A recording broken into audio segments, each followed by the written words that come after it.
जनक के यहाँ से जिस समय सीता जी को लेकर के महाराज दशरथ आए हैं,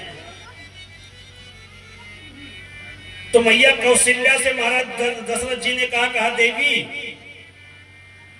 इसे बहू मत मानना, बधूलर किनी पर घर आई, बधूलर पर घर आई, बधूलर पर घर आई, राध्यम पलक नयन की आई, राध्यम पलक नयन की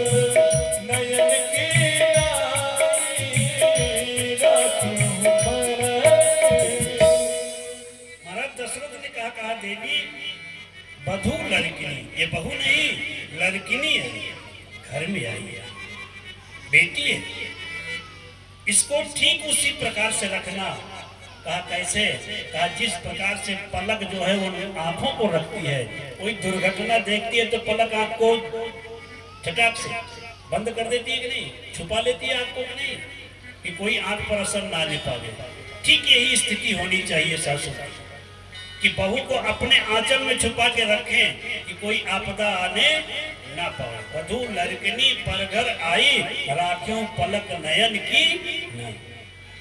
इस प्रकार से पलक आंख को सुरक्षित रखती है, उसी प्रकार से बहू को सुरक्षित रखना चाहिए, ये सास को चाहिए। और जिस दिन इस तरह से करोगी बहू के प्रति, बहू को इस तरीके से रखोगी तो बहू अपने आप सीता हो जाएगी, बहू अपने आप आपका आदर करने लगेगी। और जिस दिन बहू सास को मां मानने लगेगी, बड़ा सुंदर उपदेश सुनैना ने दिया है बहू को, कि बहुओं के लिए पति लखी रुख या यसु अनुसर हूँ, पति लखी रुख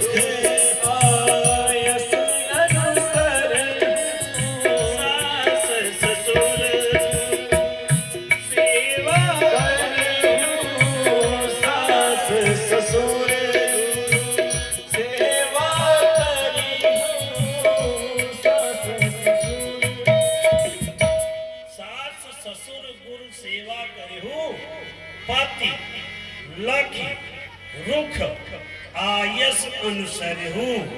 कहने के बाद तो सब लोग कर देते हैं, बिना कहे जो कर जाए वो बुद्धिमान की संज्ञा में आता है। अगर मैंने आपसे कह दिया कि एक गिलास पानी दे दीजिए तो पानी तो मिल ही जाएगा, सब दे देंगे। लेकिन अगर आप मेरा चेहरा देख करके आपको आभास हो जाए महाराज जी को प्यास लगी है, बिना कहे आप पानी दे दें तो आप बुद्धिमान की संज्ञा में गिनी जाएंगे। इसीलिए करेंगे पति लखी रुख, पति को कहना न पड़े, उसके रुख को जान करके उसके अनुरूप कार्य कर जाओ, ये बुद्धिमानी, ये बुद्धिमान बहुओं की संज्ञा में, बच्चियों की संज्ञा में गिना जाता है। उसके बाद कहा सास, सबसे पहले सास, ससुर, उसके बाद फिर गुरु, इनकी सेवा करिए तो आपका नाम इतिहास के पन्ने में दर्ज हो जाएगा। आपकी पूजा ब्रह्मा विष्णु महेश करेंगे। बोलो भागवत भगवान की जय हो। तो कहा अगर घर में जवान स्त्रियों की चल रही है तो ये तो अच्छी बात है।